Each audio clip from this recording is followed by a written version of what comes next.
хөгжлийн бэрхшээлтэй хүмүүс ялангуяа одоо ялгарлан гадуурлалтын хамгийн их өртдөг юм бүлэг гэдэг. Гэтэл эргээд тэрийг мэдээлж чаддгүй бас асуудал байгаа. Одоо улсын их хурлын 4 гишүүний хамтаар бид 5 хамтраад энэ хуулийг санаачилж байгаа. Улсын их хурлын гишүүд бидний хувьд бол одоо юун дээр илүү анхаарч байгаа вэ гэхээр хөдөлмөрийн орчинд ялгарлан гадуурхалт, за мөн сургуулийн орчинд ялгарлан гадуурхалт, за тэр дундаа бэлгийн дарамтууд, бэлгийн халдлага, бэлгийн мөчлөг гэдэг наривч тодорхойлогддог өмөртлөө байдаг асуудлуудыг ер нь хуульчилж хариуцлагынаас илүү тодорхой олгох хэрэгтэй. Нөгөө талд урьдчилан сэргийлэх тогтолцоо чухал байна гэдэг дээр анхаарад тэгээд энэ хууль үндэслэлийг босруулаад танилцуулж байгаа.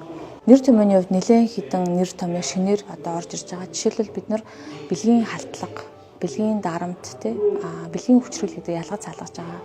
За шинээр жишээлбэл ёс зүйн дарамт гэдэг ойлголтыг бас бий болж байгаа. Гэх мэтэр нэр томьёоны хувьд нэлээд шин зүйлүүд оруулж ирнэ. Тэр нь өөрөө тэрнтэйгээ холбоотой дагалдах тэр хариуцлагыг нь мөрдүүлэхтэй холбоотой хяналтыг нь бас дагаж ингэж явах хэрэгтэй гэсэн үг. За мөн хөгжлийн бэрхшээлтэй хүмүүс ялангуяа одоо ялгарлан гадуурлалтын хамгийн их өртдөг юм бүлэг гэдэг. Гэтэл эргээд тэрийг мэдээлж чаддгүй бас асуудал байгаа. Ер нь хөгжлийн бэрхшээлтэй хүнч төр ер нь нийт одоо хүмүүс ер нь энэ би ялгарлан гадуурчлаа гэдэг мэдээлэлд гомдлоо өгөөд бүр ингээд одоо прокурор руу очиод ийм тохиолдол маш цөөхөн байгаа. Тэгэд ийм цөөхөн байна гэд илрүүлж чадахгүй тоо баримт нь цөөхөн байгаагаас одоо харснаа бид нар Монгол энэ асуудал байхгүй гэж ярих нь бол утгагүй байхгүй.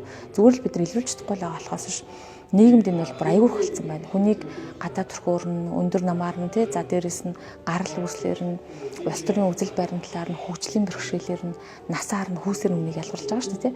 Гэтэл энэ дэр бид нар одоо хэрвээ legal info цэг юм руу хүмүүс ороод үзэх юм бол зөндөө олон хууль хэрэгцээ баримтчгуудад байгаа.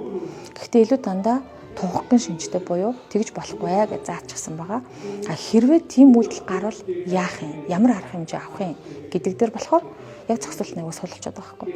Бүр л одоо ингээл одоо юу гэдгийг цуш нүдэн хулаар зодож нүдэл ил цагаан одоо хүчрхийлээгүй л бол тэрийг одоо хэрэг энэ чинь хэрэг байна. Хариуцлага үйлдэлхий гэдэг тэр төвшин рүү явахгүй байхгүй. Гэмт тэрийг болоогомч окей зүгээр л шүү дээ. Ингээд шийдчихье гэдэг юм яваад байна л да. Нөгөө талд тэрийг бид нэр илүү одоо жоохон шатанд нь хохирогч болгоод мэдээлэгч болгоод яаж тэднийг хамгаалах юм гэдэг тогтолцоог бас энэ хуулийн дээр зохицуулах гэж оролдож байгаа. Нөгөө талд эргээд хохирж байгаа одоо хүмүүс гэх юм да тэр хүмүүст бид нэр нийгмийн ажлын сэтгэл зүйн үйлчлэгийг бас үзүүлэх ёстой гэдэг асуудлыг бас энэ хуулийн дээр одоо оруулж явах гэж бас оролдож байна. Тэр иймэрхүү шинэ зохицуулт байна гэсэн. Хүний эрхийн үндэсний комиссд хандсан гомдлыг харахаар 100 хүрэхгүй. Прокурор одоо хэрэг үүсгэсэн кейсийг харахаар ер нь бол бүр 100 ч хүрэхгүй 50 ч хүрэхгүй маш цөөхөн одоо хэрэг үүсгэх шатандаа бол зүгээр гомдлын шинжтэй буюу одоо захиргааны гомдлын шинжтэй, эртний гомдлын шинжтэй мэдээлүүд нь бол нэгтгэгдсэн тийм мэдээлэл биднэрт айгүй бага байдаг. Тэрийг нөө ялгарлан гадуурхал гэдгээ ялгаж тодорхойлоогүй учраас ялгаж ийна л гэдэг болохоос яг үндэ тэр нь юу гэдгийг үйлчлэгээ хөргөө байна. Энэ бол зөрчил юм а гэдэг ингээд шийдэт байгаа учраас тоо баримт нь өөр айгу бүрхэг байгаа байхгүй. Тэгэхээр бишээл хэрэв Монгол улсад ийм төрлөөр ялгарлан гадуурсан байна. Энэ насаар юм байна. Энэ нь одоо хөгжлийн бэрхшээлээр ирсэн байна гэж тоолдог болчих юм бол энэ хууль чинь хэрэггүй байхгүй юу? Тэгэхээр тоолж хэмжихгүй байгаад л энэ хуулийн бас хэрэгцээ байгаа даа гэсэн. Тэгээ манайхаа ингэж тоолж судалж гаргаж ирэхгүй байгаагаа асуудал байхгүй гэж хардаг ч өөрөө бас айгүй учир дутагдaltaй байгаа учраас улсын хурлын гишүүд бид нар хамтдаа үгүй ээ. Бүгдээрээ эхлээд бүртгэж тоолж сурах хэрэгтэй. Дараа нь юун дээр болохгүй байгааг харчаад урьдчилан сэргийлэх хэрэгтэй гэдэг ийм зорилгыг агуулж байгаа байхгүй юу?